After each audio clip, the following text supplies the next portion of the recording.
Sunny ways, my friends. Sunny ways. Your 16 seconds are up. I'm going to ask you again because nobody believes you when you say you don't know how much money your family has got from the wheat group. You've had a month to look into that. You knew you were going to testify here. Again, how much money total have your brother, mother, and spouse received from this organization? How much? That information has been publicly shared. But I will highlight. Well, then tell me what it is. My mother how much? Has just the dollar figure. Throughout her life. The dollar figure, Prime Minister. Various ways, and is.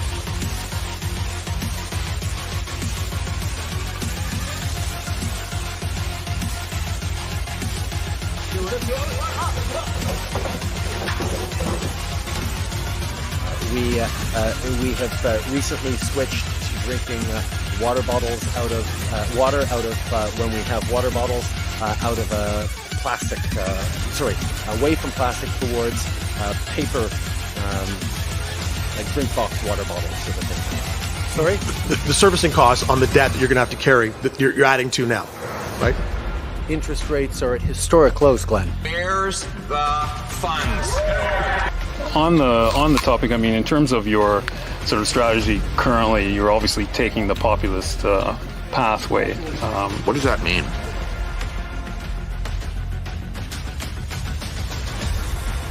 Would you agree with me that one of the most important roles of a Prime Minister is to unite Canadians and not divide them by engaging in name-calling?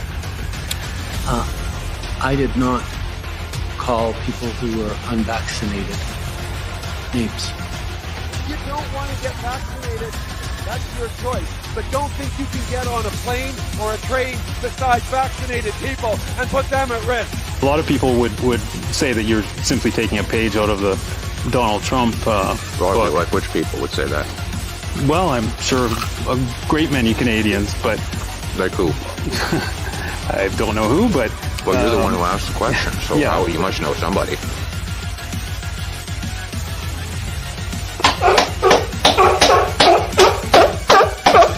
Unacceptable fringe. When I'm Prime Minister, I will keep my promises. Now, another promise, let me try again. Knockout!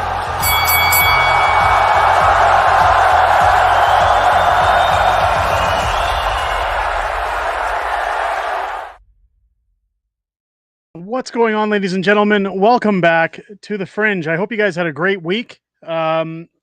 Different stream tonight. Going to be a different stream. We got to talk about Justin Trudeau, and we're going to start it off talking about a little controversy, because who doesn't love drama? We're going to talk about a little bit of controversy. There's going to be some things we got to discuss. But before we do, let's keep the stream lighthearted. Let's get into it the way we normally do. Ladies and gentlemen, let's get a roll call started. Drop your name in the chat and let us know where you're from. Let's try to get one person from every province in the country. Let's go. Jump in and say where you're watching from. If you're new to the stream, if it's your first time here, let me know that you're new to the stream. And let's get it kicked off. We're going to jump in. I see Jasper Sunshine's in here. Apparently, I was out for his number this week, controlling him. We have fun together. I talked to Jasper actually outside of YouTube, and he's a great guy. I find that a lot of people misunderstand Jasper. People are always harping on the "it's over" thumbnails. Everybody thinks it's funny. He's a great guy. If you haven't checked out Jasper's channel, go check out House of Canada, Mr. Sunshine Baby, or any of his other multiple 500 channels that he has. But he does great content, ladies and gentlemen. I'm happy to see him in here. Welcome to the stream, Jasper. We've got Blackface Son of Trudeau coming in from Annapolis Valley, Nova Scotia. As always, welcome into the stream. We've got who else is jumping in? Again, I'm just getting on the roll call here. Ange coming in from Huntsville, Ontario. Welcome into the stream. Great to see you. We've got Vikram Singh, who's coming to the stream. Welcome in. Joanne, welcome in as well. Jennifer's come in from Vancouver Island. Welcome into the stream. A lot of people saying they're loving the intro. Thank you so much. I'm glad you guys like that. Look, even Jasper saying it's a gangster intro. Thanks, Jasper. I appreciate that. Welcome into the stream, buddy. We've got, let's see, who else is in the roll call? Let's oh, here we go. Luca coming in from Burnaby, BC. Welcome into the stream. Great to see you. We've got a lot of people acknowledging Jasper. Is Jasper more popular than I am? Let's see. Probably. Tony Fox coming in from Toronto. Welcome to the stream, Tony. Great to see you. Dustin is stuck on the damn SkyTrain and it's not moving. I'm assuming he's watching from good old Vancouver. Welcome to the stream, Dustin. Great to see you here. Taylor Maid's coming in from Saskatchewan. Welcome into the stream. We've got Adam from Sudbury, Ontario. Welcome in. We've got Adam coming in from Calgary. Adam, welcome into the stream. Great to see you. We've got Mary coming in from Calgary as well. Welcome into the stream. Non-compliant Canadian, greetings from Eastern Ontario. Can anyone give any examples of something good the Liberals have done for Canadians on the contrary? We're going to get into that. We're going to get into just what the Liberals have done tonight, folks. We've got Lloyd jumping in from Rock Falls, Ontario. Welcome into the stream. Phoebe coming in from Innisfail, Alberta. Love that town. I pass through Innisfail quite a bit. Who else do we have here? Mike jumping in from Calgary. Welcome in. Let Them Burn coming in from Trois-Rivières, Quebec. Welcome in. If you don't know your French, that's Three Rivers, Quebec. But welcome into the stream. Great to see you. We've got Women Hauling Oversize coming in from Keswick, Ontario. Welcome into the stream. We've got Stephen coming in from Shittawa. I'm assuming you're talking about Ottawa, but welcome into the stream. Carrie Lynn Landry coming in from Alberta, Canada. Welcome into the stream. We've got Donna coming in from Ontario. Welcome in.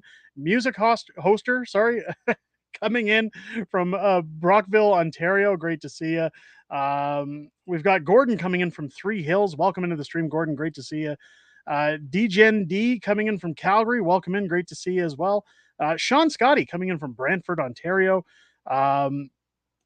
We've got Marina coming in from Manitoba, which I should remind everybody that's into the stream tonight. Next week, I will not have a Friday Night Fringe stream. I will be in Manitoba. I'm going to be in Winnipeg visiting my mother's grave. I try to get out about once a year, and it just worked out that this was the right time to go. So my wife wanted to take me just before my birthday and get out there, catch up with some friends because I grew up in Winnipeg. So I will be there next weekend. So no Friday night stream, but I will, however, do a Sunday night follow-up. So next Sunday, I will do a stream and we'll catch up with everybody there. I will remind everybody in this week's video, so keep an eye out for that. We've got Karen from Abbotsford, BC. Welcome in. Great to see you. We've got Joanne from Wetaskiwin, Bill from Edmonton. We've got Frey from Perry Hoot, Ontario. Excuse me. Welcome in. We got Arthur coming in from Black Diamond, Alberta. Great to see you. Wow, we got a lot of people in from all over tonight, don't we? Holland coming in from Duck Bay, Manitoba. I've been there. Love that place. Welcome into the stream. Clayton coming in from Penticton, British Columbia. Welcome in. We've got Kevin coming in from Alberta. Welcome in. We got Mark coming in from 100 Mile, BC. Well, who else do we got here? Stealth Drake coming in from Cornwall, Ontario. Welcome into the stream. Guys, there's so many here. It's hard for me to catch up. We got over 300 people watching right now. And if you haven't hit the like button yet, make sure to hit the like button. It helps get us out in the algorithm. And boy, we need to get out in the algorithm because YouTube has been censoring the crap out of things lately. So make sure to hit that thumbs up. It gets us out there for people to see. We've got Charlene coming in from Cochrane, Alberta. Beautiful town, just east of the Rocky Mountains. Prairie's coming in Manitoba. Welcome in, Marina. Great to see you. We've got Sean Broom coming in from Oshawa, Ontario. East of Strathmore. Welcome in, Lynn. Great to see you in here. Lorraine coming in from Grand Prairie. Welcome into the stream. We got Rob coming in from Winnipeg. Jimmy coming in from Ottawa, Ontario. Welcome into the stream as well, all of you. We got Sean coming in from Brantford. I think we hit that one. Kevin saying, Derek, why are all your high scores on the pinball machine are stock numbers? You got to get those scores. You know, there's so many tables on that digital pinball machine. I haven't had time to play them all. Attack from Mars is actually one of my favorites. So I've been working on that one. I will get that one up, but thanks for the comment. We've got Jika Ninja. I'm sorry if I'm mispronouncing that, from Calgary. When are you going to run for mayor? Well, whenever the mayoral election happens. We've talked about that. We talked about it in great length. Next stream. Again, I don't think the recall is going to go through. It's just too many signatures that are needed at this point. And I don't want to discourage the recall. But my guess is that it'll flop. And then I'll be starting my campaign early 2025. and a little bit into the later part of this year. But again, God, there's so many in here with people chiming in. Ladies and gentlemen, I'm going to have to get onto the stream, and I apologize if I missed anybody who jumped in on the roll call. But we got to get down to business. And boy, this is where, I talk with friends that are on social media. I talk to my moderators. I talk to people who do research for me for videos, people on my team. And I'm sure each and every one of them is going to yell at me for this, but that's okay, because earlier this week, there was some controversy on the channel, some controversy, and I want to address it. I wanted to take some time on the stream to address this controversy because the videos that I had put out were taken down. And a lot of people kept messaging me in the comments, and I kind of lost my temper at one point and snapped at a member of the channel, not a member, but a subscriber of the channel, because the channel had been full of trolls. Essentially, if you missed what happened this week, if you weren't here, I covered a video. Somebody had a number of people, not many, but a small handful of people had forwarded a link on to me of this video of an alleged young lady stating that she was Justin Trudeau's daughter, and she was drunk in public. And I covered a video on that. Now, before I get into what happened with that, I'm going to state something that is often misconcepted on these YouTube channels. A lot of people call me a journalist. I am not a journalist. I do not work for a news outlet. I do not have a press badge. I am what's called a political commentator. And the way that I run my channel is that if I find something interesting or something that I think that my community will find interesting, I want to talk about it. Now, I admit that I made a huge mistake when I made that video. Sometimes with the way, and this isn't an excuse, it's more of an explanation so that you guys understand how things work when I make my videos. I've got really bad ADHD. And sometimes when I'm talking, I think I've said something and I haven't, and I slipped up. And I admitted that in one of the videos that I took down. And I mostly took that one down because I didn't like the way that it came through. I didn't like the way that it was put across. But when I made my first video about this alleged woman who was claiming to be Trudeau's daughter, I looked at photos of the very few photos of the girl's face, who said she was wearing a wig. I looked at other photos of Trudeau's actual daughter, and there were some similarities. Now, I had to go digging far for people who were claiming this was a fake. And if it is fake, and I'm pretty sure at this point that it is, that's just the way it goes.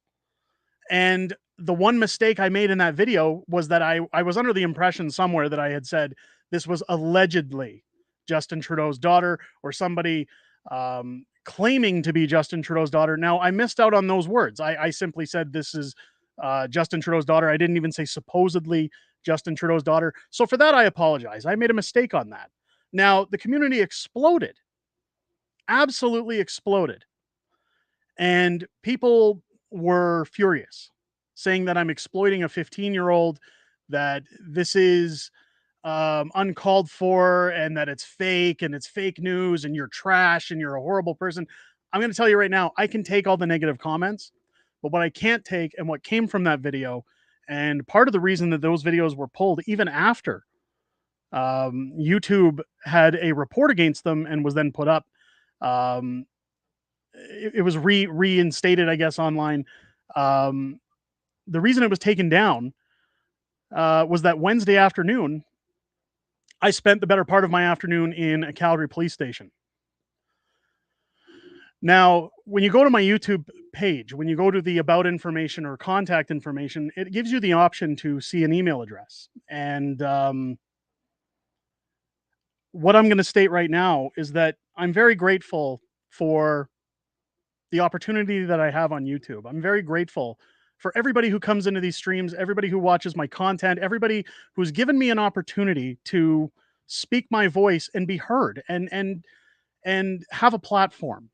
I've always said that any success that comes from the books that I write, the YouTube videos that I do, the only reason that I'm in business is because people like you come here and watch my content, you buy my products, and you support what I do.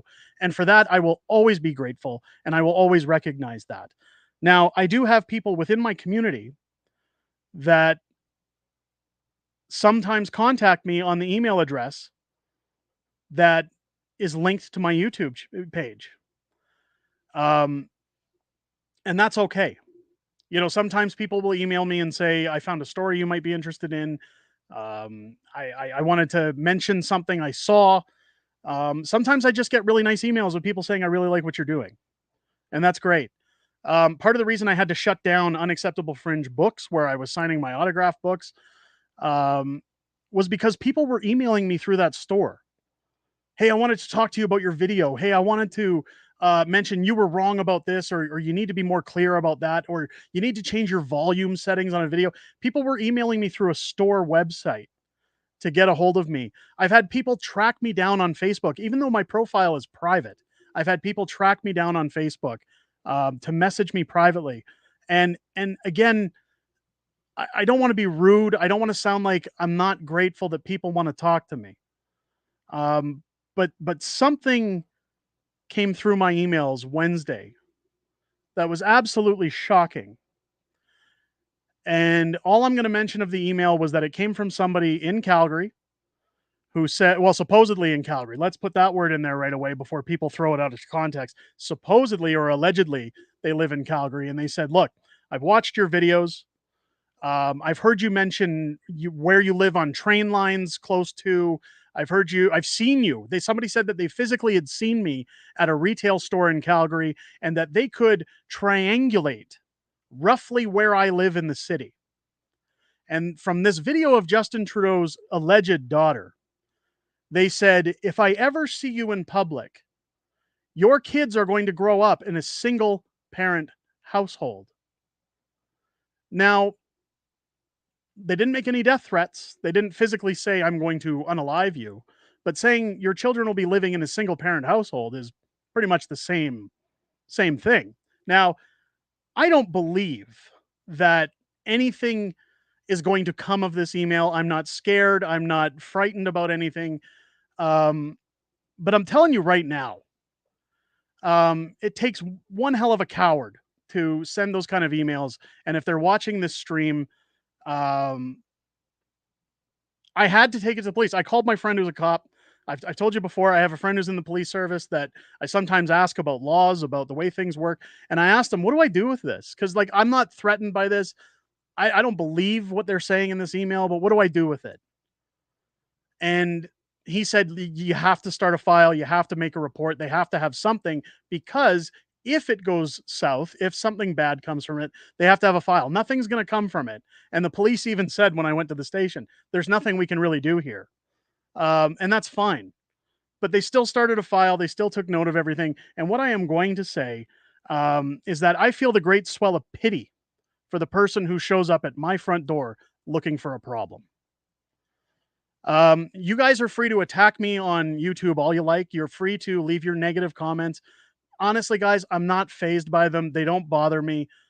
They used to, but over the years, or the year of being on YouTube, I've learned to have a bit of a thicker skin because I got a lot of it to spare. But I'll tell you right now, the minute you threaten my family, that's crossing the line. That is crossing the line. And I pulled the videos, not that anybody deserves or I shouldn't say deserves, but not that anybody needs an explanation. If I pull a video on my channel, it was my decision to make. And for whatever reason, it's no longer there. People just got a deal. And that's, again, where I lost it a little bit in my comments. As numerous people were asking in the comments, trolling, hey, did you pull the video about Justin Trudeau's daughter? Did you pull it? Did you pull it? Did you pull it? Over and over again. And then somebody said, hey, everybody's wondering, did you pull this video? And finally, I just let it go and said, yeah, if it's not there, then it's been pulled. It's gone. Now, some of my viewers who have been here for a long time came back and said, look, I defended you. You kind of snapped at this person. I don't like it. And I agree with that. I certainly didn't want to convey that I was angry, but I'll tell you, I'm a human being. And after that kind of harassment, I was done. I put out a video the following day about a letter that supposedly was going around about Jagmeet Singh, about a vote of no confidence in his party. Now, I stated very clearly in that video that I don't think this letter is real. You can see the file. all the stuff. It's done in like Notepad.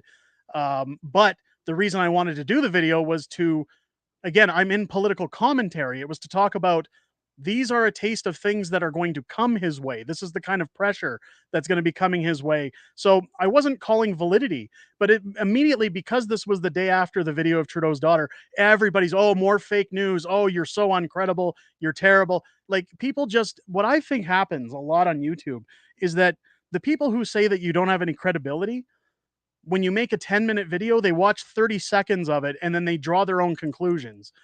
And then they lose their credibility, because if they watch the whole video, they'd get the whole picture. And I'm not going to criticize anybody for that. I'm simply going to say, I know how it works. So again, the comments don't get to me, but it starts to put me in a position where I start to say, if you guys want safe news, that's what I'll give you. And sometimes, much like I've said about running for city council, you can't please people 100% of the time. And the person who tries to is a fool. But I'll do the best that I can, and I'll call it out where I was wrong, much like I stated at the beginning of this stream, that I should have said supposedly, allegedly, something along those lines. And again, in my mind, I was under the impression I skipped it, and shit happens. So because one word was missed, people lost their minds. Call me out where things are wrong. I wouldn't want to be any different than the politicians. I say we need to hold their feet to the fire. That we need, but again, when the threats come through, when people start threatening my family, that's where I draw the line. So what I will state right now on this stream is that email address needs to be open for sponsors, for anybody who wants to get in touch with me. Anytime we do draws on the channel, that's where I have people contact me for shipping information.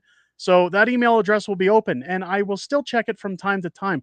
But unless it is something that warrants a response, I will not be replying to emails on that email address. And I'm very sorry for anybody who reaches out to me that wants to forward things onto me. You can still forward stories to those emails. I'll check them and know that I check them, but I won't be replying, because apparently trying to be transparent, trying to keep my life open to everybody. I've had one of my kids sit in on my stream, and I'm very protective of my family. But sometimes I've said, it's no big deal. They run around in the background. They're doing whatever. I have to close all that off now because of one person. One person ruined it for everybody else. This isn't a pity party. This isn't a poor me. This is me talking about etiquette on the internet. And it's a real shame that people can't be a little more civilized when it comes to how they present themselves online. Now, we can't do anything about trolls. The trolls are going to be everywhere. I can tell the difference most of the time between a troll and between somebody who's being genuine. And again, I apologize. I apologize for anybody that I gave the impression that I was angry with them or that I was snapping back. I think, again, we're all human.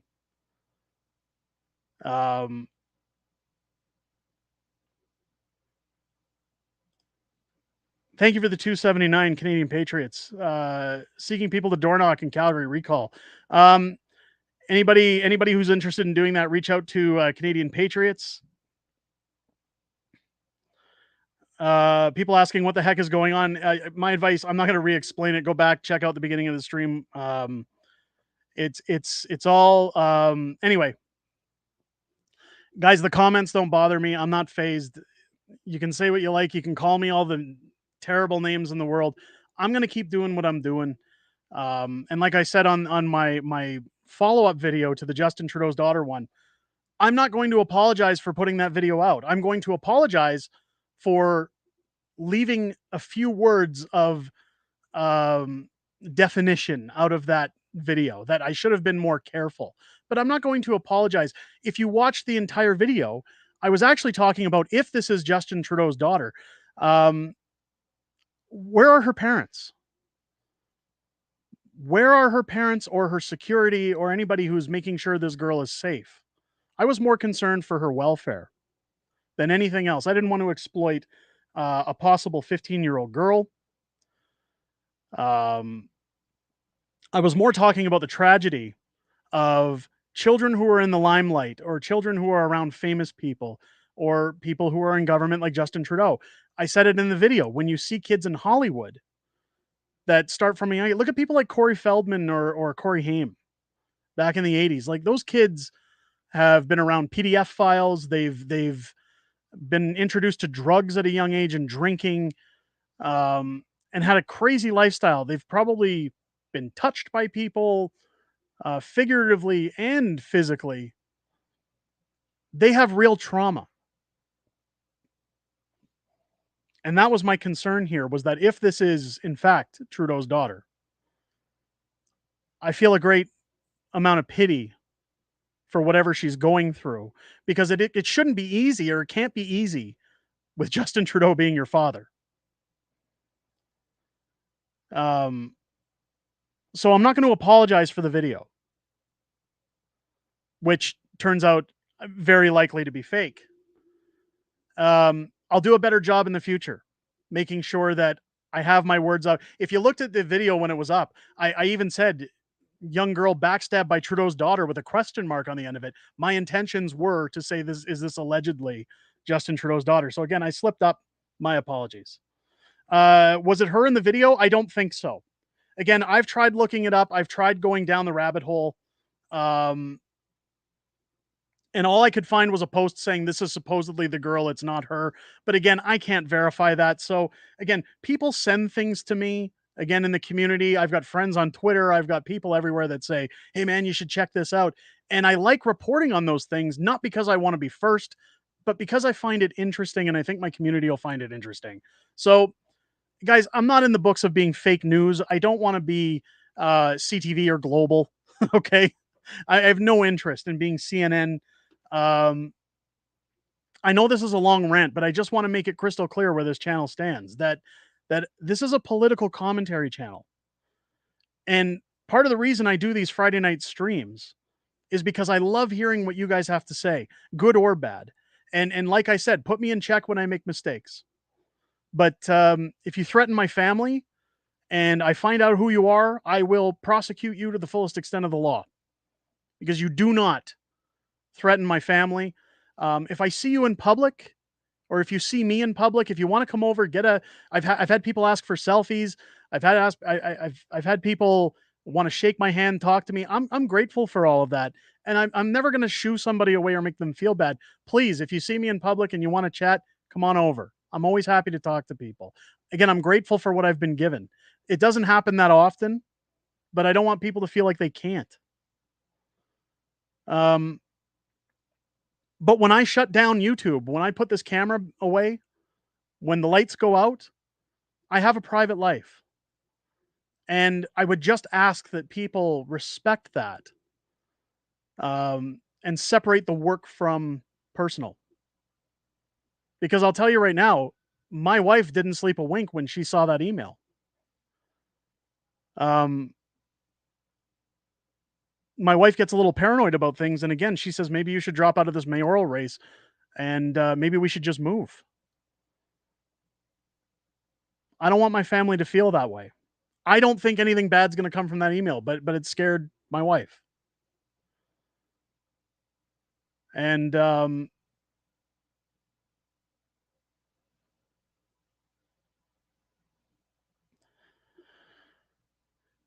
no, there's no pity party. There's no pity party. I'm trying to lay out where this channel goes in the future so that people have a better understanding. Because how things are presented is so important. And again, when I make a mistake, I'm happy to admit it. But I don't need people. Okay. Anyway, let's move on. Let's get away from it. Just, ladies and gents, what a rough week. Things are going to get better. And like I said, I'll report on safer news in the future. I guess I didn't want to be a choir boy. I didn't want to be like everybody else. I wanted to bring in something that I thought was interesting. And I'll be more careful. So with that being said, let's get into the goods of the stream. Jesus. Sorry, I don't mean to use the Lord's name like that. It's frustration. Justin Trudeau. Let's talk about what happened this week, because my God, it was unfathomable. Now, when we talk about, I seen somebody putting a joke out there because I put "it's over" in the thumbnail. In fact, somebody went from this community over to Mr. Sunshine Baby's community the other day in a funny way, saying Derek's talking smack about you with the "it's over" thing, because I'd mentioned, a lot of people say it's over, but this time I think it's over. And I said, shout out to Jasper, because again, Jasper and I chat outside of streams. I like talking to Jasper, and we both thought it was kind of funny. Somebody's trying to stir up drama between me and Jasper. What they don't realize is that we talk all the time. It's it is what it is. But what I found funny about what was going on was that when I reported on this stuff, I thought that man, things have really gotten out of control. That I thought it, like, when I first heard about what was happening in the house. We're going to start with ArriveCan. Canadian Patriots, again, thank you for the $2.79. I appreciate it. Thank you. I really appreciate that. Thank you. When we talk about ArriveCan, we covered a video on the channel where we were talking about the motion that was passed in the House about the Liberals having to reveal full records, full documentation of not only what people were paid, but promotional money that went out. So these fancy whiskey tastings they're talking about, anything that went on there, every cent of Canadian taxpayer money needs to be accounted for, and that they must recoup that money. So there's a good silver lining.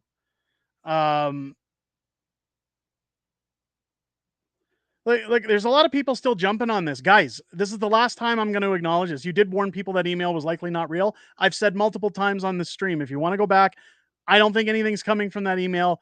I questioned the validity, and I said apparently somebody lived in Calgary. So get over it. We're moving on.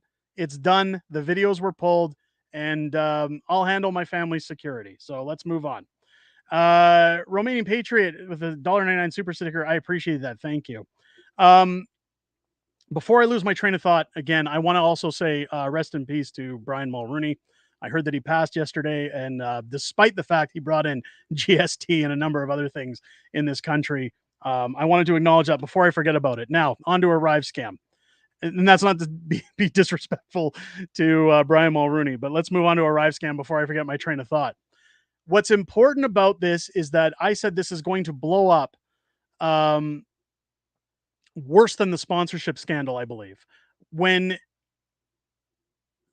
you see the NDP who have been obstructing the committees, anytime they're trying to find out who spent money, where money went, where things went, what was happening in these committees, the NDP and the Bloc were often backing the blocking of information. Now, when this vote took place in the House of Commons to reveal, it was significant. Ange, thank you for becoming a member on the channel. I appreciate that. Thank you. The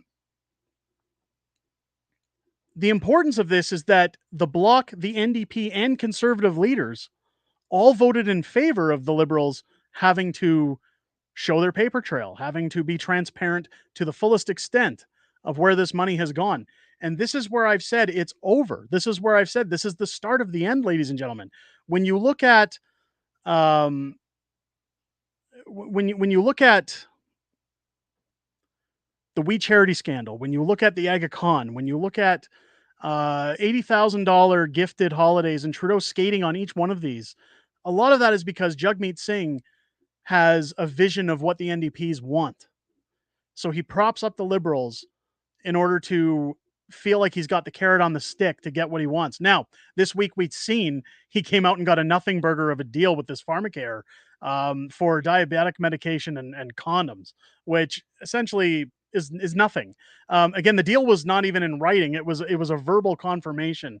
And I think that that's the end of it. Again, based on this vote, through the House of Commons. The fact that all other parties supported the Liberals having to be transparent tells me that there's a shift going on, and that what you're going to see is people like Jagmeet Singh, if they want to retain any possibility of anybody in their parties keeping their seats in the next election.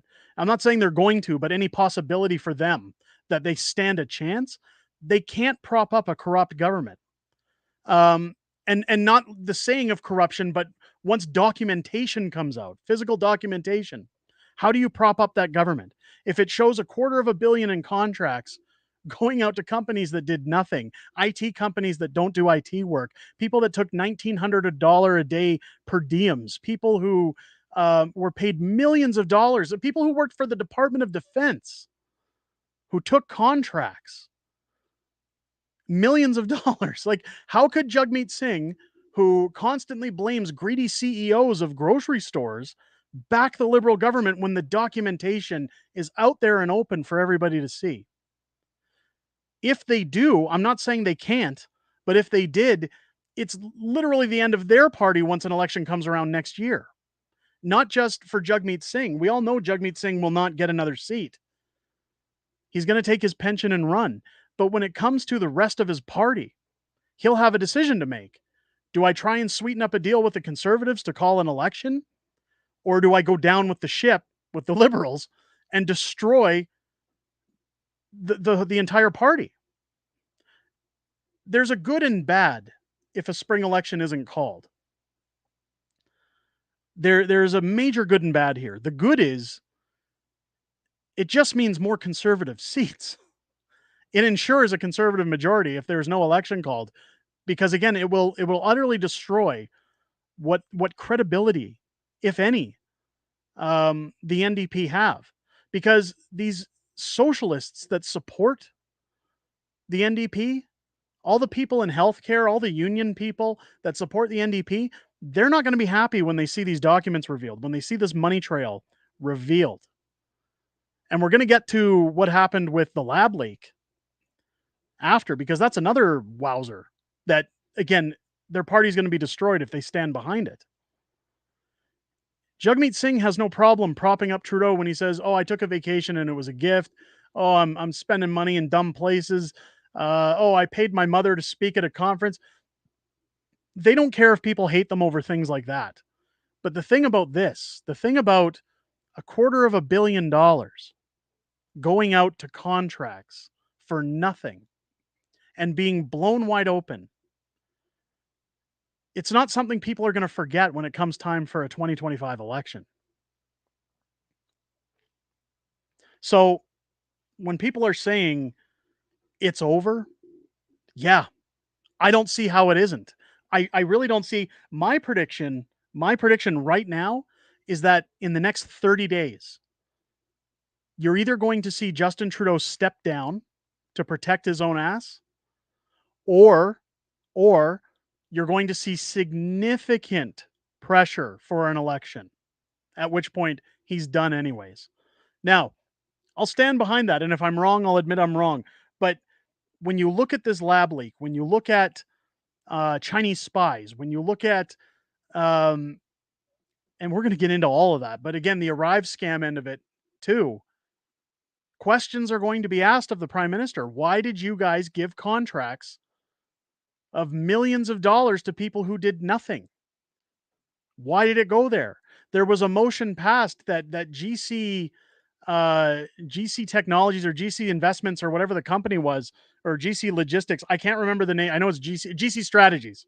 I always screw up on that one. There's an actual summons for GC Strategies in 21 days to appear before committee and spill the beans. And if they don't, they'll be dragged in there in handcuffs. So this isn't something that Justin Trudeau can sweep under the rug like he did with the We Charity scandal, or with his Aga Khan trip, or any of the other, SNC Lavalin. These aren't things where there's other corrupt people involved that can help keep things quiet. Justin Trudeau is on his last legs. It's over. It's I apologize. I'm not keeping up with the chat, ladies and gentlemen, but the answer is simple. There are payback commissions on these contracts in JC's gangsters' pockets. But it doesn't matter when the paperwork becomes available, and when you scroll out everything that this government has done in the last 8 years. Because keep in mind, this $250 million in contracts started just 21 days after Justin Trudeau took office. So when you line that up with SNC Lavalin, with the We Charity scandal, with the ArriveCan, with all these numerous other, like I can't even list them all. There's so many. When you line all of those up, the illegal use of the Emergencies Act, the World Economic Forum,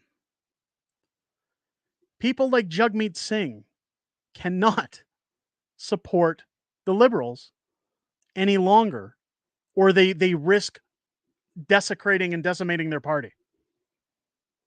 Jack Layton is turning over in his grave right now because it's literally on the line for the NDP. Now, I don't want to see the NDP succeed. I don't want to see them get any more seats or keep seats. I hate the NDP, and everything they stand for, because they're bananas, they're Fruity Loops. But when it comes to Jagmeet Singh, he has to consider right now, do I prop up the Liberals and go down with the ship with my whole party and destroy everything Jack Layton built, or do I make a deal with the Conservatives? Geez, Canadian Patriot again, 279. Sure wish I could be a member. YouTube is hiding the join. So people were asking about that. If the join button is hidden, if you're on iOS, I know that's a problem. I don't know why it would be hidden anywhere else. I can tell you on my PC it shows up. On my phone it does not. Now again, because I use an iPhone, I believe iOS does not allow it to go through on their devices. So you'd have to get in and join via any device that isn't iOS. Again, memberships help the channel, ladies and gentlemen, but they are certainly not required. I do appreciate everybody who becomes members and joins. So thank you for that. I appreciate you wanting to do so. And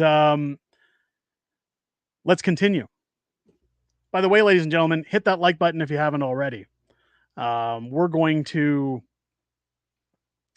get into the other end of things that dropped this week. And again, YouTube's going to want to bury the stream as soon as we do, because we're going to be talking about lockdowns and all those things. Ange gifting 1 membership in the community to Unacceptable Fringe. Ange, thank you so much. I appreciate that.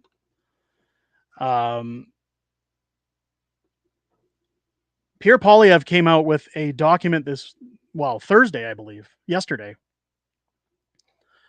thicker than the Holy Bible, of page after page after page of Justin Trudeau bringing in Chinese spies and the Chinese army, and letting them walk through the door into a government-owned lab where we study the most volatile diseases on the planet.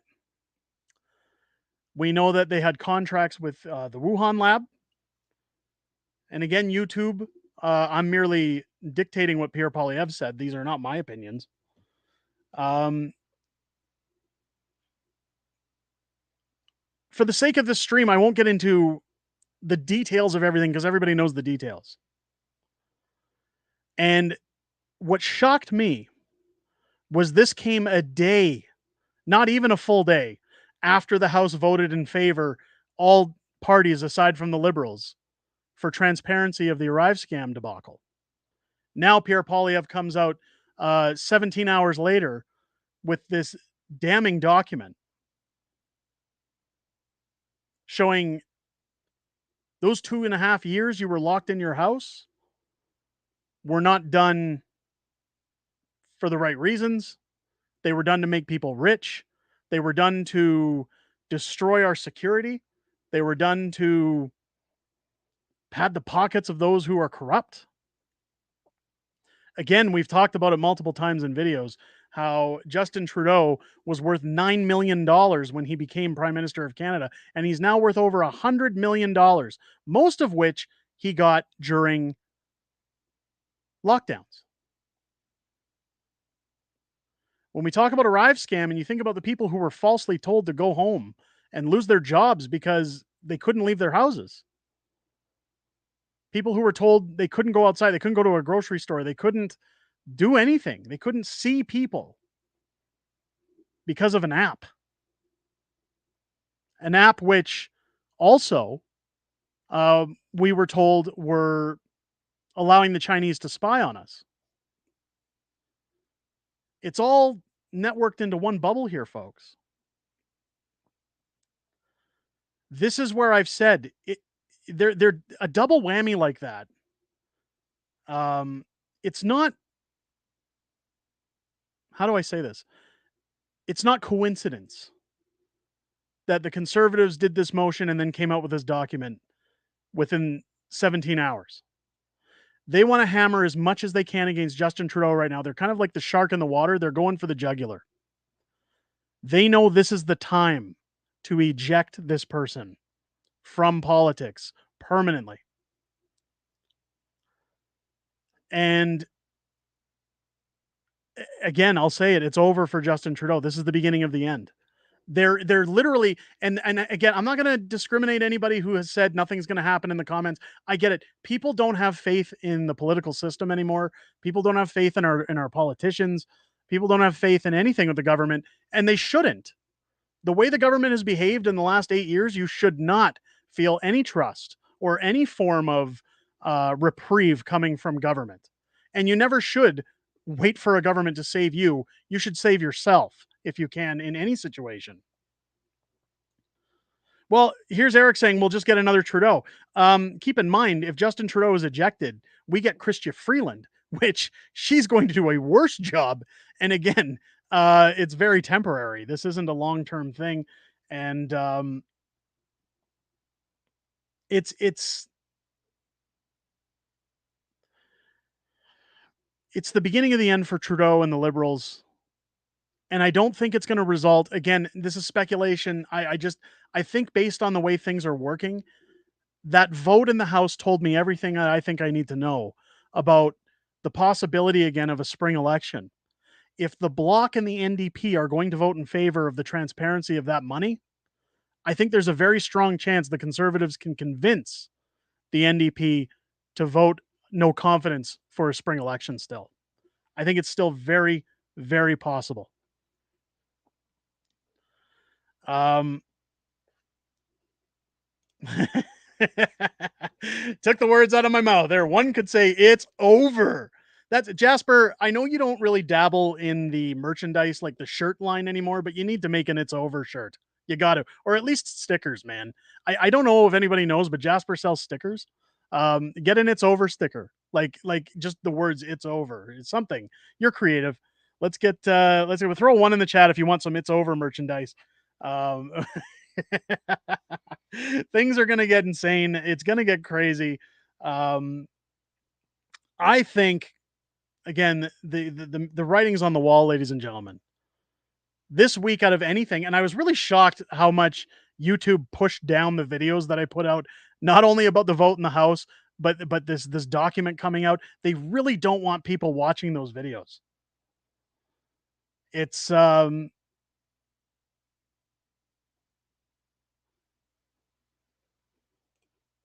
Mike chiming in, you and I both know an election is coming because attacks on Alberta have ramped up. It's not just that they've ramped up. I'm going to have a video coming out tomorrow talking about Justin Trudeau. He was questioned about all of this, and because he's hiding, he wouldn't go into the House of Commons, but he was questioned about this. And the first thing he does is blame Pierre Poilievre now for spreading misinformation. This is all he has. He likes to divide. He likes to label, and that's all he can do is point fingers and say, "Oh, it was this guy. Oh, it's not going to work this time."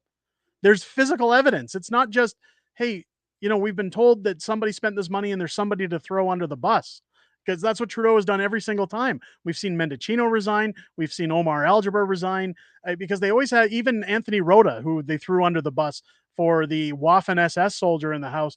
They've always had somebody to throw under the bus. The problem is Trudeau's name is all over this, all over it, Pierre said it with those documents that the speaker wanted the documents to come forward, and Trudeau sued the speaker to stop them from getting out. He's at fault. So there's no way around it for him. There's nobody to throw under the bus. There's nobody to blame. And that's why he's blaming Pierre, because he is out of people. He can't.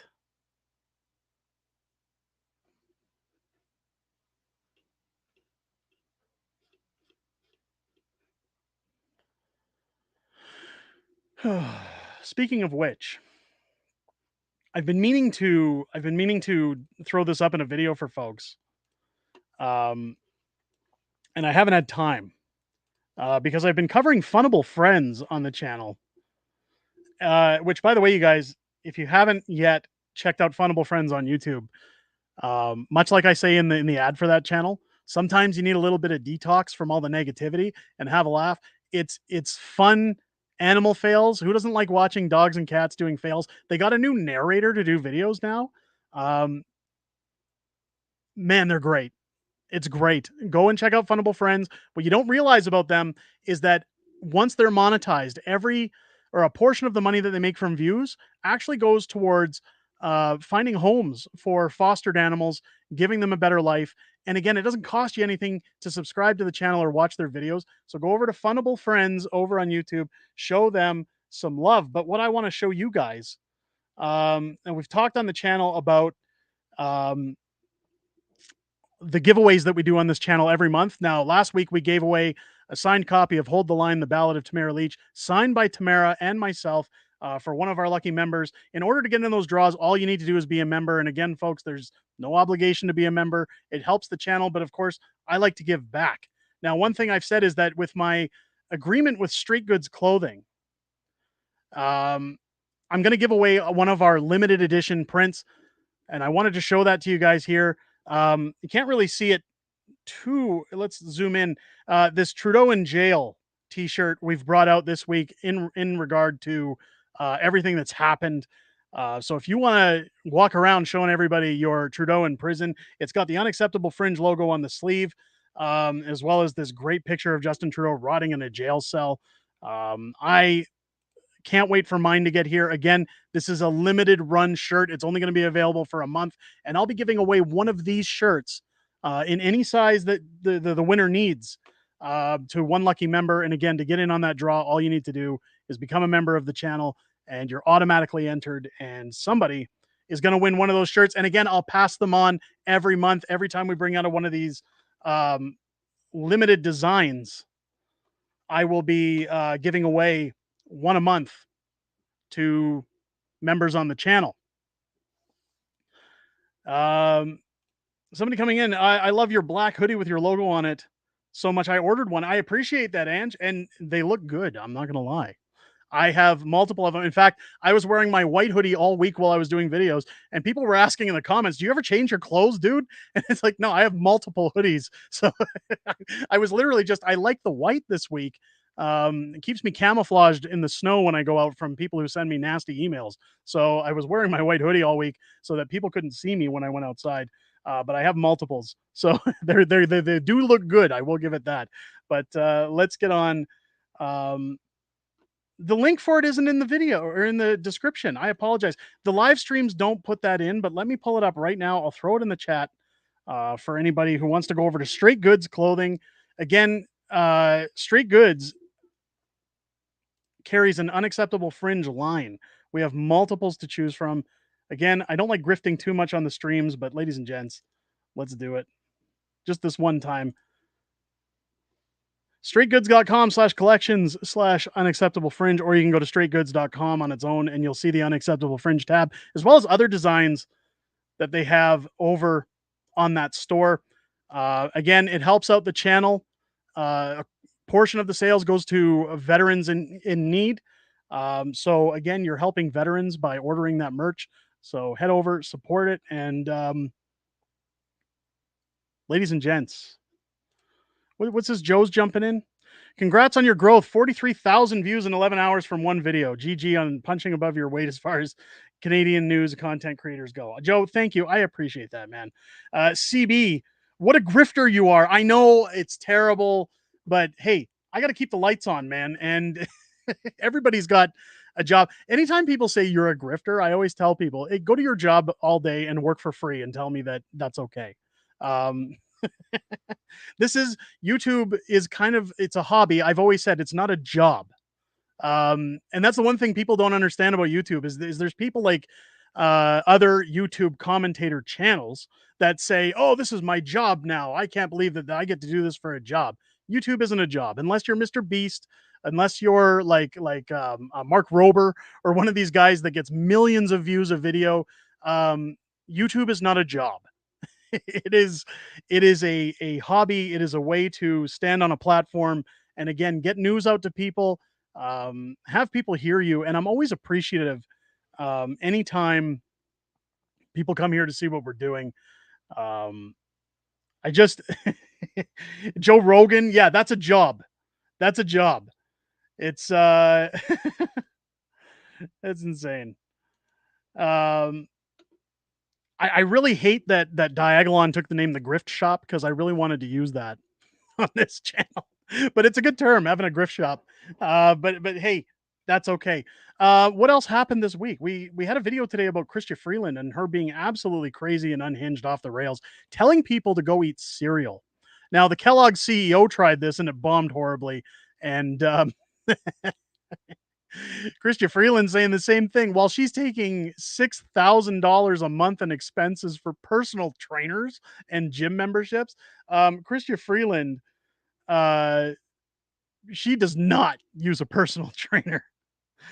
Jike Ninja with a $2.99 super sticker. Thank you so much. I appreciate the support. Thank you. That's fantastic. I appreciate it. Tony saying, who eats cornflakes for dinner? It's we love your Peter Griffin. Oh, you my Peter Griffin. You guys like that? You know what really grinds my gears? Huh? You bastard. And my Donald Trump. Oh, I don't like doing Donald Trump. I used to do sometimes with my friends. I do a little Christopher Walken chatting around. It's crazy. Politics in Canada. It's insane. But and Trump, I got to do a little bit of work on Trump. I appreciate the compliment on the Trump saying it's great. It's big league. We're going to make America great again. Trump needs some work, but, oh, we need more cowbell. How? Oh, that's great. What were we talking about? Chrystia Freeland. Something somebody said in the comments was that somebody should make cereal for her called Fruity Loops because that's what she is.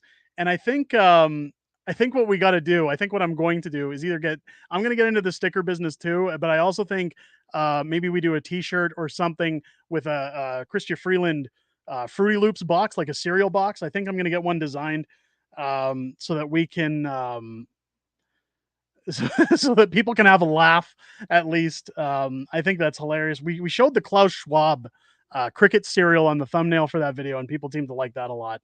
But honestly, when whoever said who eats cornflakes for breakfast, look, there's my wife chiming in, Mrs. Fringe, cereal, the rich man's food. It's pencil shavings at the end of the day. But hey, I do cereal quite a bit simply because at the end of the day, it's like I just don't want to make anything. It's a lazy man's food. So my wife will come home after a long day of work and she'll say, what are you making? And I'll say, oh, I'm making, popcorn, chicken, and fries for the kids or whatever. Oh, well, what are you having? I'm just going to have some cereal because I don't want to do that stuff. And I'm a big fan of Captain Crunch. I don't know about you guys, but nothing makes my day better than tearing the roof off of my mouth with some Captain Crunch. That's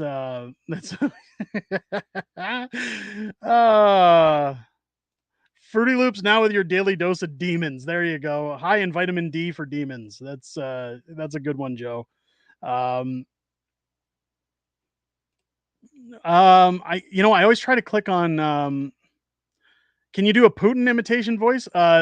Yet. No, I cannot get a Putin. Don't do stickers, do enamel pins. You know what I was actually going to do at one point? I was going to get into lanyards. with the Unacceptable Fringe logo on them so you could hold your keys and stuff. And I was going to get a fake prostitute pass for people to buy and get something like that going, because I don't know about you guys, but those lanyards, I use them for everything.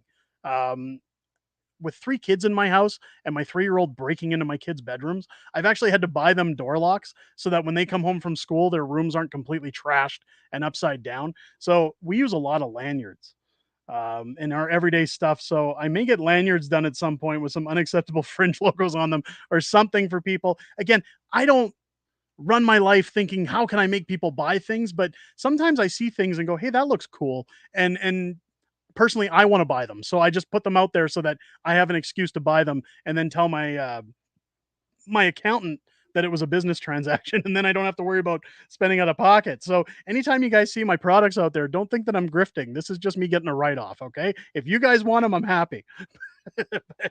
It's all about the write-off, baby. But hey, speaking of write-offs, Christian Freeland again, big write-off. It's I don't know what to make of this woman, because she's clearly got a drug problem, because every time she's talking, she's like, you know, we're going to talk about the economy and the fact that jobs are I know I'm over exaggerating, but that sniffing she does every time. Like, all I can do is see her going like this every few seconds, and we all know, come on, Mr. Speaker, that woman's insane. Absolutely insane. She was talking a lot about Sean Fraser and his jetting around the world to pump up home building and housing. And then Sean Fraser coming out saying that fund actually doesn't do anything to get homes built and that it's just photo ops. And again, the conservatives, including Pierre Poilievre, put out an amazing documentary style video about why we can't get homes built in Canada right now and the red tape surrounding them. And I would definitely encourage anybody to go and watch those videos over on Pierre Poilievre's YouTube channel. Again, it's not hard to find them. Just head over to Pierre Poilievre's channel and you'll find them in the list.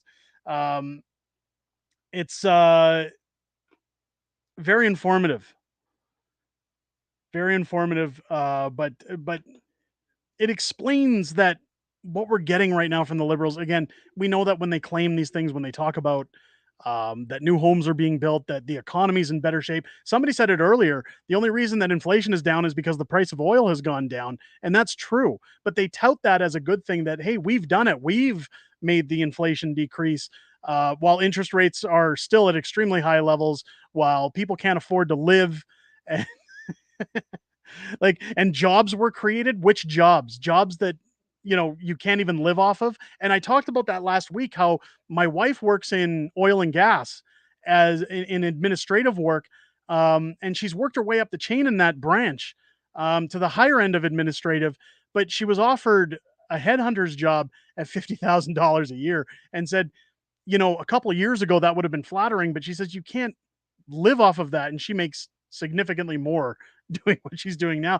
But it's when I was talking about that, I said this is where immigration plays a huge part in the problem with our wages versus money versus cost of living. What I've seen in oil and gas, and I don't think this is true with places like McDonald's or restaurants or retail outlets, but what I've seen in business, what I've seen with oil and gas, is that engineers who used to make $130,000, $140,000 a year, well, now companies will contract out to places like the Philippines, India, anywhere in South Asia, where they'll say to people, hey, we'll sponsor you because you're qualified to come over and be an engineer in Canada, and you can move your family here, and we'll give you $70,000 a year to be an engineer instead of the 130, 140 they were giving a Canadian engineer, so that they can undercut. And at that point, those people, of course, they want to get into Canada. So they say, of course, I'll come and I get to bring my family. It's great. And 16 of us will all live in the same house and work multiple jobs, paying the mortgage so that we can afford to work at $70,000 a year and get out of the, toilet that we live in and move to the toilet that they can live in Canada because of Justin Trudeau. But then those engineering firms will come to their engineers when their engineers are saying, hey, I need a raise. And they'll say, well, we can't really give you a raise this year because these guys are working for significantly less. than what you are. And in fact, if you want to re-sign your contract with us, you're going to have to take a pay decrease. So now you've got engineers who work all day and then work for Uber Eats or DoorDash at night because they're trying to make up for their lost wages. It's insane. It's insane. So when they talk about things like we've added 50,000 new jobs in Canada, they're not jobs that benefit anybody. It's a nothing burger. I don't even want to get started on how this affects rentals and how this affects uh, people's living in Canada when all these immigrants come over and screw it up. And again, this isn't a racial thing. These could be immigrants coming from the UK. This could be immigrants coming from Spain. It screws things up in the country when we have open borders and we bring people in by the hundreds of thousands and we put them up in hotels on government funds and we allow them to seek asylum when they're just coming here for the right to live on welfare.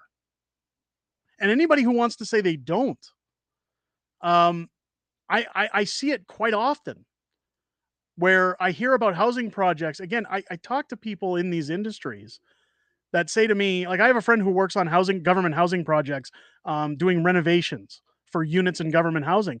And they tell me it's always landed or asylum seeking immigrants where he's changing the floors or painting walls because they've treated the units like garbage and they're just living on welfare. They're not getting a job. They're not contributing to society. They're just coming here for a free ride. I feel for anybody who comes from a war-torn country or somewhere where they say, look, we want a better life. My father moved here from Scotland when he was 19 years old. He was offered a gig to play in the Montreal Olympics in 76, to play soccer on a contract. My father was going to go pro in Scotland, and he came over to Canada to have a better life. And unfortunately, when the time came for him to play in the Olympics, he wasn't here long enough to grant the ability for him to represent Canada.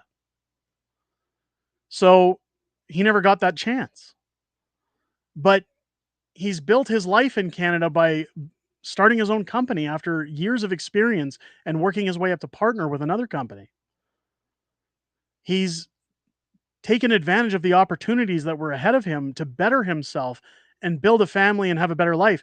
And when we moved from Winnipeg to Calgary in 1995, my father told me it's a city of opportunity, that if you're prepared to work and there are jobs, it's the city where you could lose your job and have another one within a day if you're willing to work. Now, at that time, he couldn't have been more correct. But that's the problem, is that he was seeking a better life when we moved to Calgary, that he wanted to improve on his business. He wanted to grow his business. He wanted to have opportunity for his families. The same way that when I run for mayor of Calgary, I want to have opportunities for my kids. But the problem is when a lot of these asylum seeking immigrants are coming in from Roxham Road, when they're coming in illegally into the country and being put up in hotels where they urinate all over the floors and they kick the walls in and sexually assault other people in the hotels. We've heard of that happening multiple times. They're not interested in working. They're not interested in a better life. They're interested in a better life than where they came from, but they're interested in doing that on the backs of taxpayers. They're interested in getting a free ride. And that's where I have a problem with it. Big problem. It's no different than us sending our money over to the Ukraine. We need to take care of Canada first. We need to have homes for these people, and there should be requirements when they come to this country. I understand with asylum seekers, they don't have the benefits of coming with large amounts of money, but anytime people migrate to this country, you should, for the most part, have to show that you can live here, that you can sustain your lifestyle until you find work, until you contribute to society. University students who come here from all over the world who say, hey, go to the food banks and get free food so that you can go get the latest iPhone with your money instead of spending it on groceries. Take advantage of the system. We've covered that multiple times on the channel. They take advantage of our systems to get a free ride. It's unacceptable.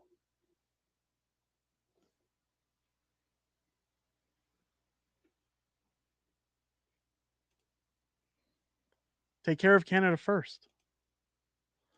Zylo hits it. Zelensky's wife needs a new bracelet. Here's the thing.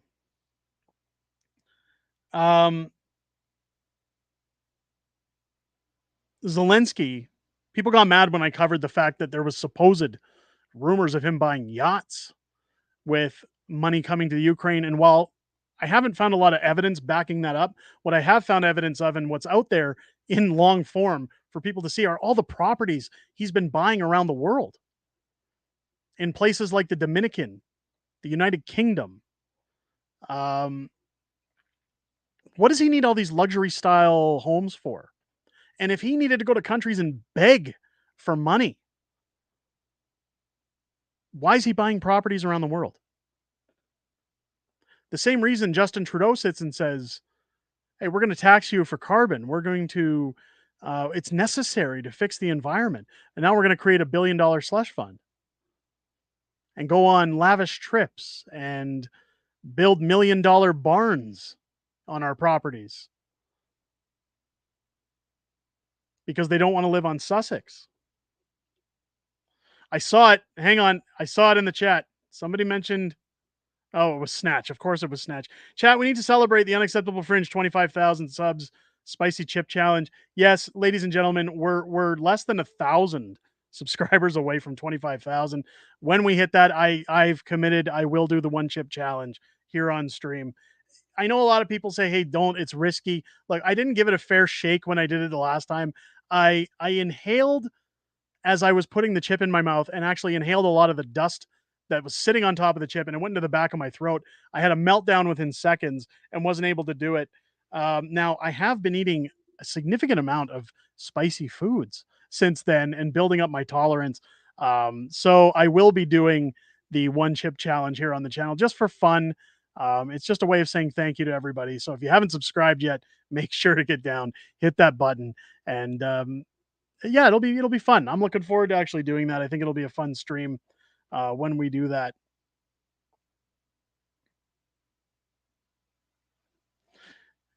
T Rich saying, no, that was hard to watch. I understand. Dude, I was hard. I had a hard time watching it, but it's I handled it the wrong way. And again, I've been building up a tolerance. So I think we can get through it this time. I've got a good feeling about it. Popeye's ghost pepper wings. I've had those. Actually, they're not bad. They're not bad. That's I read that Zelensky is buying a mansion in United Emirates and somewhere else. I wonder how true this is.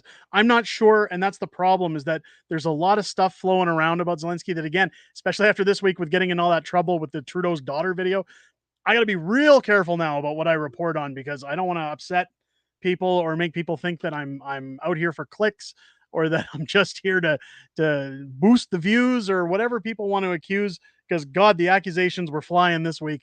But it's sometimes, like I said, I see things that I find interesting and say, I bet my community would like that. And then people lose their minds. I mean, we've seen it anytime I've questioned Pierre Polyev and people freak out and say, how dare you? I had somebody after the Trudeau's daughter video say that I physically screwed up Pierre's chances of becoming prime minister on a channel with 20, at the time, 23,000 subscribers. I'm sure somebody in Pierre's team went to him at the end of that day and said, sir, Unacceptable Fringe put out a video today, and I have to be honest with you, it's destroyed your chances of becoming prime minister. Give me a break. Like, some people lose their minds over nothing. It's a blackface saying, please don't change your style. It's not changing. What is it Leonardo DiCaprio says in Wolf of Wall Street? I'm not fucking leaving. It's nothing's changing. Everything's staying the same. It's just got to be it's just got to be a little more reserved and a little more carefully thought out is all. And again, I'll admit fault where fault is worth admitting. I should have been more careful putting out that video.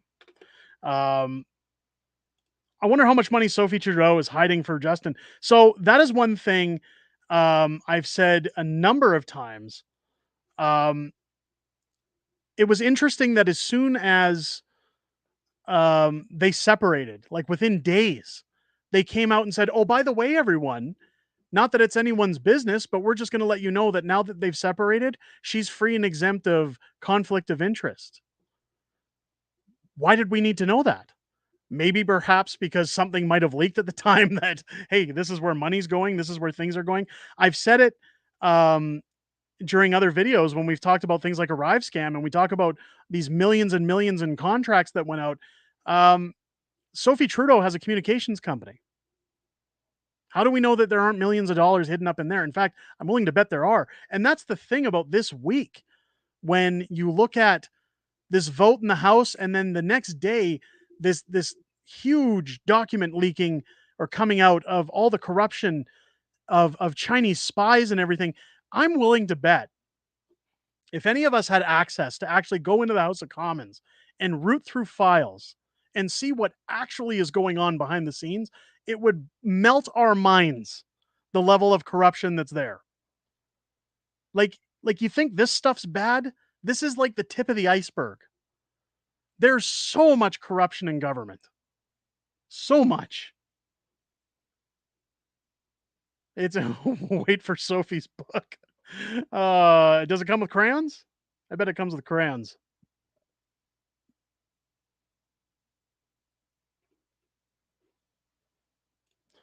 I feel in the future Sophie's Holdings may be opened up. It needs to. So I think so too. And I think again, that's where I say that what happened this week. Oh, sorry, I'll hide that comment. What happened this week is again the start of the end. And I think, like I said, it's going to be larger than the sponsorship scandal. I think this is going to be insane what comes in the future. Will you continue doing a YouTube after becoming mayor? You're darn right. Hell, I'll stream from the mayor's office when I become mayor. If I'm talking politics, there's nothing wrong with that, and there's nothing illegal about it. So videos may come out a little less often because, again, the videos that would drop would probably be more of live streams and things like that whenever I get a chance. But yeah, you can guarantee I definitely want to include people. I've always said and I said it even at the beginning of the stream, I'm very grateful for everyone that's given me a platform to speak on, a place to come where I can open up to you guys and talk about politics, where I can talk about things that are on my mind, where I can be transparent with you guys. And of course, I would want to continue that relationship even in the mayor's office, because that's the thing about this YouTube channel. Many people look at other channels and say these guys do it for the clicks, the views.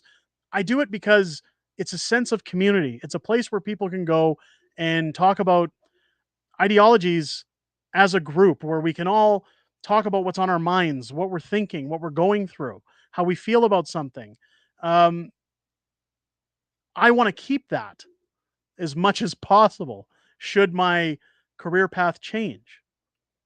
I didn't get into YouTube to make money. I didn't get into YouTube to make it a job, as other people say. Like I said, YouTube is a hobby.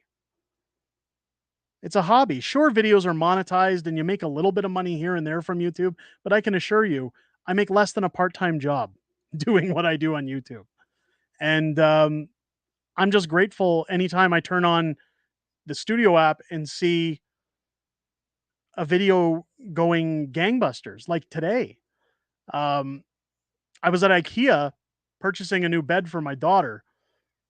She used to have one of these weird Yisks or Jisk, whatever people call the place. It was like a loft bed where it had a desk underneath and a bed up top. She's almost 10. She's getting too big for it. And it was starting to kind of show that it couldn't handle her size. So I said, we got to change things up. And I went out to get her a bed. And I'm standing in IKEA and realized, oh, I had a video that dropped earlier. I should probably check up on how that's doing. And as soon as I open the app and see that it's gone gangbusters, it's such an amazing feeling to be like, wow, people are interested in what I've put out. That's amazing. That's incredible. I streamed for 4 years on Twitch in doing retro games before starting this YouTube channel. And I would stream 4 nights a week, only because when my kids go to bed and my wife goes to bed, I'm a night owl. And that's my only time to really play video games and unwind. And I figured, hey, if I'm going to do it, I'll do it on Twitch and I can chat with people. And I'll tell you right now, that went nowhere in 4 years. And to come onto YouTube and get the incredible reception that this channel has garnered and the incredible community that's come with it, I will be forever grateful. And again, everybody has their moments, everybody has their screw ups. And ladies and gentlemen, I will screw up again. And I'm grateful that you guys are willing to call that out when it happens. Because that is the true sign of somebody who's concerned or the welfare or being of somebody else, is having the ability to call out when they see something wrong. People who say nothing are the ones who don't care. So I appreciate when people call out when it's wrong, and keep my feet on the fire and keep my toes to the flame. I appreciate that. I will never look down on this channel as a waste of time or something that's, well, I just do it because, you know, I make money. It's that's silly. That's so silly. Why is Pierre silent on Bill C-63? I smell. Oh, okay. So what I'm going to say on that is again, I've spent time on Parliament Hill. I've spent time with MPs. When you look at the document that came out about Justin Trudeau yesterday, there's a lot of reasons they stay silent on things. A lot of it, sometimes you'll notice that there's a lot of former lawyers like Larry Brock who are MPs. But these MPs also have lawyers that tell them, hold off on talking about this. There's reasons behind things. Sometimes they can't share their opinions because it's not the right time to help their party or help their situation. And a lot of people say, oh, well, they're just interested in votes then. Well, yeah, that's kind of the name of the game. You know, if they want to have the big job, if they want to get voted in, they have to pick their moments when they talk about things. It's like playing a game. And people make the joke all the time, it's 4D chess. It is like playing chess because you do have to strategize a little bit. As, look, if I dump everything out at once, there's nothing left to talk about. There's nothing left to do. So there's reasons for things. And I'm not going to say that Pierre's right for doing that, but I'm just saying that if it hasn't come out yet, it's going to. It will come out at some point. Again, there's nothing. Thanks for asking. It's scary though. It needs to be immediately thrown out. I agree. Totally agree. I can assure you, I'll take the same remark that Jordan Peterson gave about Pierre Poilievre when he sat with Tucker Carlson. After meeting with Pierre Poilievre, I don't feel that he's in this for the wrong reasons. I don't feel like he's going to put Canadians at risk anymore, or to the level or extent that Justin Trudeau has. Now that's a given, because I don't think anybody can screw up as much as Justin Trudeau has. But the time I spent chatting with Pierre, the man who looks me dead in the face, gives me straight answers. He was very different in person than he is on camera. In terms of how he answers questions. I felt a genuine sense that this man cares about the country. Now, he's a politician at the end of the day, right? But I used to work in sales. I was taught to read body language in business school. And the impression that I got from Pierre Poilievre is that he is a politician who generally cares about the well-being of this country, and that he is not in this to line his pockets like Justin Trudeau. He is not in this to take advantage of Canadians' tax dollars. I believe that he's in this for the right reasons. Now, as I've said with this channel or anything else, you're never going to make decisions that are going to please people 100% of the time. In fact, I'm willing to bet once Pierre's prime minister, people are going to be complaining right off the bat that, hey, he did this, oh, he did that. That's the way politics works. I put out a video this week about an alleged woman claiming to be Justin Trudeau's daughter, and people had a field day. There's going to be times where you make decisions that you think are beneficial, and people are going to say, no, not happening. We're not buying this. And that's okay, because that's being human. And that's what we need to remember. I'm not gonna chug Pierre along or fill his cart any more than it needs to be. I do believe now. I'm not a Pierre enthusiast to the level of people like the pleb.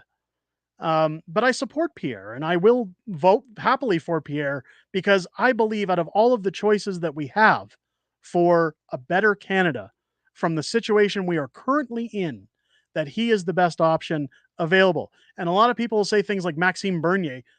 I'd love to talk about the possibility of Maxime Bernier. However, he doesn't even have a seat. He can't get a seat. All these PPC bros who want to talk about, hey guys, PPC, you got to get the guy in his seat first. Right? Like, and I'm not trying to say that it is an insulting demeanor or to be like a gotcha, like, oh, it's conservative all the way. But you got to put the horse in front of the carriage. You got to have him pulling the wagon before you can get people on that wagon and say, this is the way to go. I've often said that I would love to see a House of Commons where the Conservatives have a minority with a PPC alignment as opposition, where they would keep the Conservatives in check because they both seem to have good ideas. I'm from Alberta. We're mostly pro-conservative, ladies and gentlemen. So I've grown up on the line of preferring conservative politics over liberal or NDP. So that's just who I am. But it doesn't mean I don't agree. I don't disagree with the Conservatives from time to time. Again, I realize this is government, but I think a good balance in the House of Commons would be PPC with Conservatives so that they could keep each other kind of in check and pass some really good beneficial policies. That's how I'd like to see it. We need a new government start over. Yeah.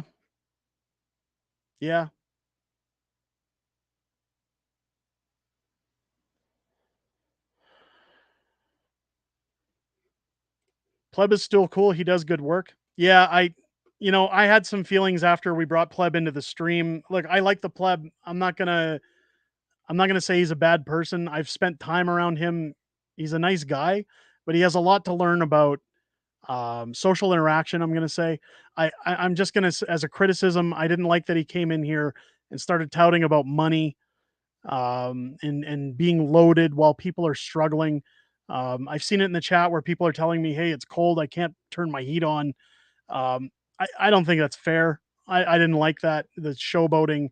I get that there's a persona when it comes to people online, and the Pleb plays a good character. I'm not gonna shit all over him or say anything bad. I just wasn't a fan of the way he handled that. I found it a little embarrassing, to be honest.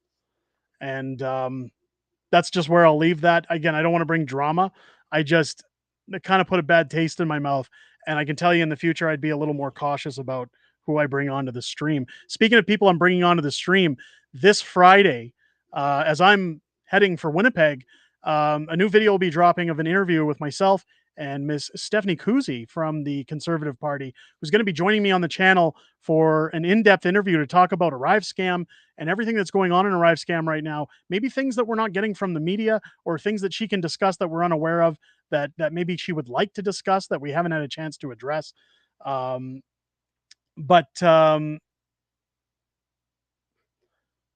just going to cut off for 1 second saying, where's the Pleb? He's been AWOL all week. I'm not sure where he's been, but he had no problem coming into my comments on the Trudeau's daughter video saying that I've embarrassed every political YouTuber on the platform, that I should learn my lesson. I didn't really appreciate that, again, because the Pleb is able to DM me. He could have DM'd me my concerns rather than trying to white knight in my comment section. So he is around. He's again, not mad at the Pleb. I'm not mad if he's watching this later. I'm not mad. I just think there's better ways to handle things. Anyways, Stephanie Kuzy coming in on the channel. Now, I have spoken as well with Michael Barrett's team and Larry Brock's. I've been talking to Larry Brock's team for quite some time, actually all the way back to the fall, trying to get Larry Brock on the channel. The problem is that schedules are so out of whack in terms of availability to come onto YouTube channels and talk with people. Stephanie Kuzy, I actually booked this interview at the beginning of January, and we're just getting to it now. So again, these things take time, ladies and gentlemen. I'm hoping to have, again, Michael Barrett and Larry Brock come on the channel in the near future, but Stephanie will be joining us. I'll be recording that video Thursday and then dropping it Friday morning for you guys. So hopefully you'll join us on the channel to see what she has to say about ArriveCan and hopefully some information that maybe, hopefully some information that we haven't seen come to pass yet. Again, this is a kind of a not really a legal proceeding, but something that involves um, future possible legal proceedings. So again, I'm not going to push too hard, um, and kind of just let Stephanie tell us what she wants to tell us, because again, there is a time and a place, and I certainly understand that she can't just come out here and spill the beans. But we're definitely going to have a great interview. I'm looking forward to it. I think she's going to be a fantastic guest here on the channel. So again, support the video on Friday. Check it out, ladies and gentlemen. Sean with a $5 super chat. I agree we need PPC holding conservatives right on. When Pleb called Palestine's Hamas supporters, I realized he's too bitter for me. I unsubscribed. And that's your choice. I don't get involved in the whole Palestine Israel thing because, again, I've said a million times over, Canada first, right? People ask where I stand with Israel Palestine. I stand for Canada. I live in Canada. What happens in Canada affects me. And while I feel for everybody in Gaza, while I feel for people that are dealing with war or violence or threats of violence, we have enough problems here and we got to fix those first.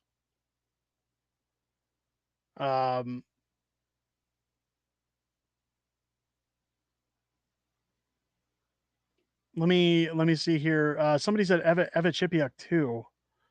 Are we talking about future guests? Is that what you're talking about? It'd be good to have Eva on the channel. Eva's been on the channel.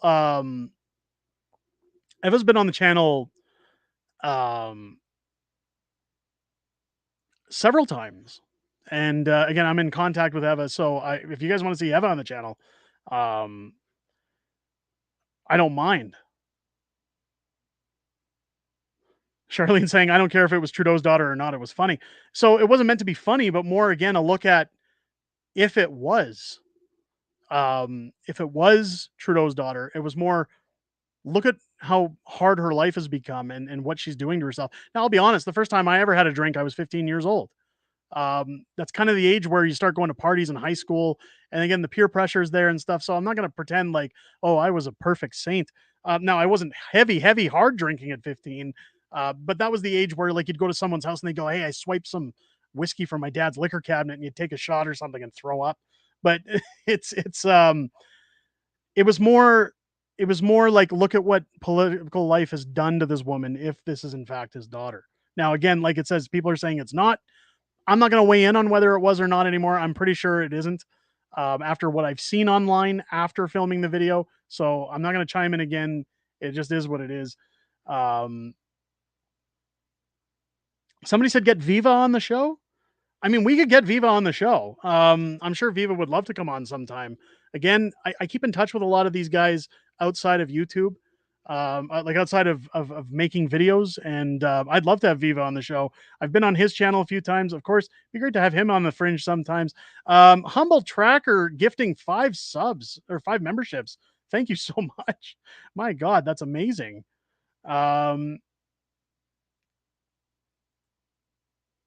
Thank you, God.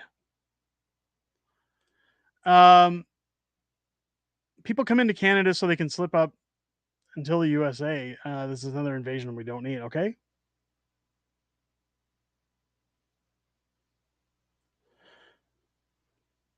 Again, guys, there's people chiming in on the whole Trudeau's daughter thing. I'm not going to address that. Again, we talked about that at the beginning of the stream. I'm moving on from it. So please don't be offended. I'm just not going to... CB says Garnet would be a good one as well. I'd like to have Garnet on. I'd like to question him as to why he went to a speaking event recently with Fat Stalin, or Jason Kenney, as I call him.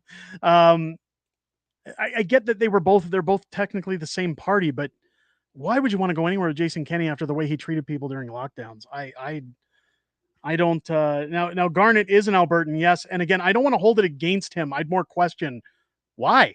Like, why would you want anything to do with Jason Kenney? I think what he's doing with ArriveCan has been fantastic. So I can definitely, again, put the feelers out when I talk with Stephanie about how we get these folks in on the channel, or speed it up, because again, we want to keep the ball rolling and keep things relevant as they're going on so that people aren't forgetting what's going on in the government. Randy from the Trailer Park Boys. God damn, Randy, how many cheeseburgers you eating? I don't think we'll get that. Although my brother-in-law went to a wedding where the guy getting married was the brother of Bubbles, Mike Smith from the Trailer Park Boys. So he knows Bubbles. But I still don't think we could get that on the channel. Xylo, I'm not going to touch that one with a 10-foot pole. Did I see somebody saying Melissa Lantsman? I thought I saw Melissa Lantsman.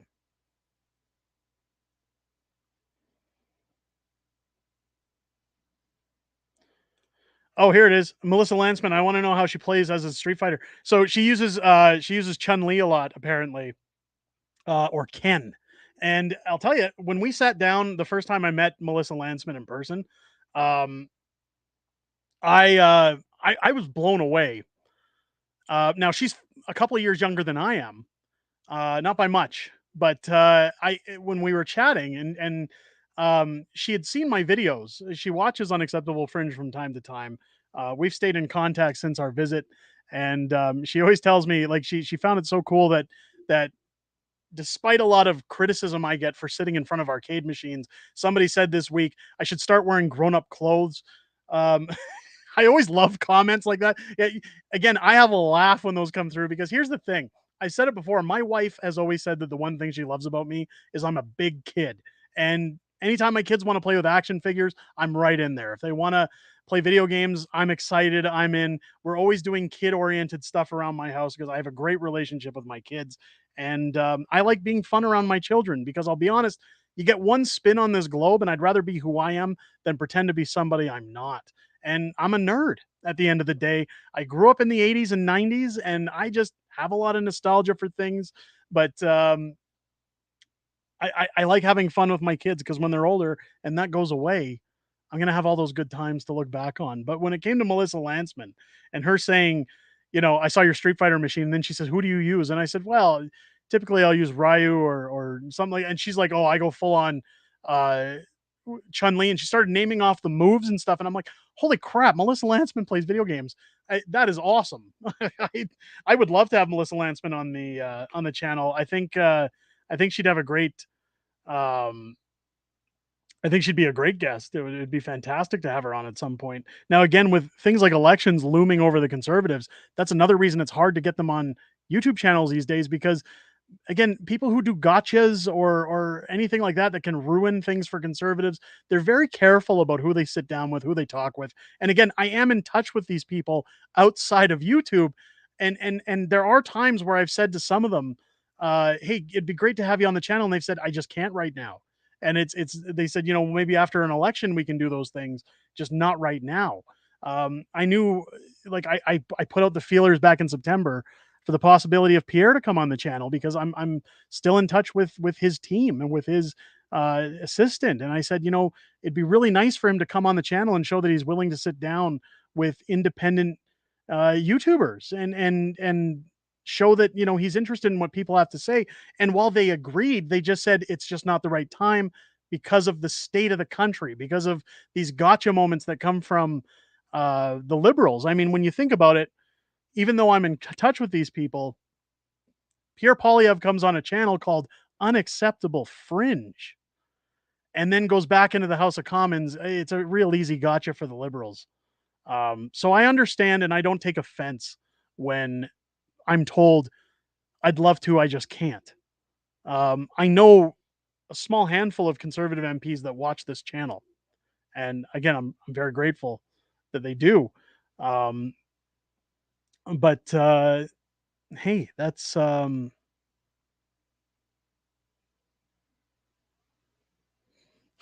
like this one. Freeland can wrestle with a plastic bag on her head with her hands cuffed. That's great. Somebody said it too up here. James says Lantsman's the best. I think she's so smart. I'll tell you one thing, and I've talked about it before.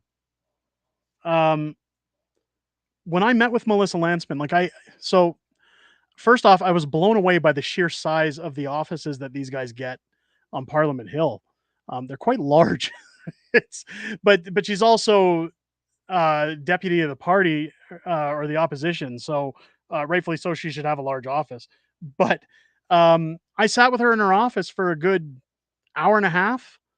And it was just so refreshing that even though she's a politician, she spends her whole day talking in politics. She wanted to meet with me because of how the prime minister stole freedom. She was a fan. And when I had mentioned to her that I was going to come to Ottawa, she said, "Let me know when, we'll roll out the carpet," she said. And I was thinking, God, I wrote a book. Like, I'm not worth all the effort. But when I sat in her office, it wasn't all about politics. It wasn't all about um, Justin Trudeau or the Freedom Convoy or all this crazy stuff going on in the world. I was actually there during the POEC, or the Emergency Act Commission, when that was going on. But there was no discussion of that. It was all of what got you into writing books. What do you like doing in your spare time? We did a FaceTime chat with my wife and kids. She wanted to meet my family. She talked to me about politics in a way. Eventually, she asked me why I supported Pierre so much. And I gave her the same answer I gave you guys tonight. I think he's the best answer to fixing the problems that we have right now in Canada. And she came back, rather than saying, "Oh, good for you, and good for you for propping up Pierre." She came back and said something along the lines of, "I'm in the Conservative Party, but there's times where I don't agree with some of the things the Conservatives put forward. We're all individuals, and we all work for similar goals. But at the end of the day, we have to find a way to work together for ourselves. And if Pierre gets in, there's no magic switch that gets flicked where everything suddenly changes." And when she said that, I thought for a minute, wow, she's really down to earth and she's honest with people. Um, More so than most politicians would be. Now, when I say honesty and political or politicians don't really go together.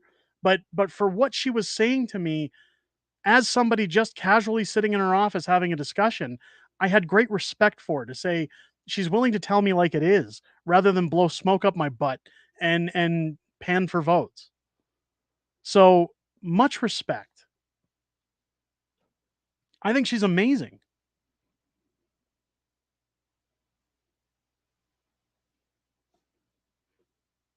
Believe it or not, they're real people with real thoughts and concerns. It's it's the same problem as I stated when um, I put out YouTube videos. You can't please everybody 100% of the time, and the person who tries to is a fool. But you usually try to do what you think is within the best interests of people.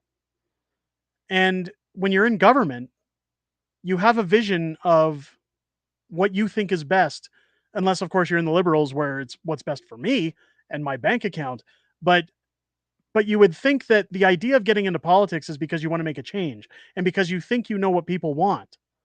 But again, the problem is that a lot of the times people aren't going to agree with you 100%. And that's okay. That's a reason we live in a democracy, or at least we're supposed to. That's up for debate these days. But I have respect for politicians who are willing to talk about the landscape like it is, like Melissa Lantsman did when I sat in her office.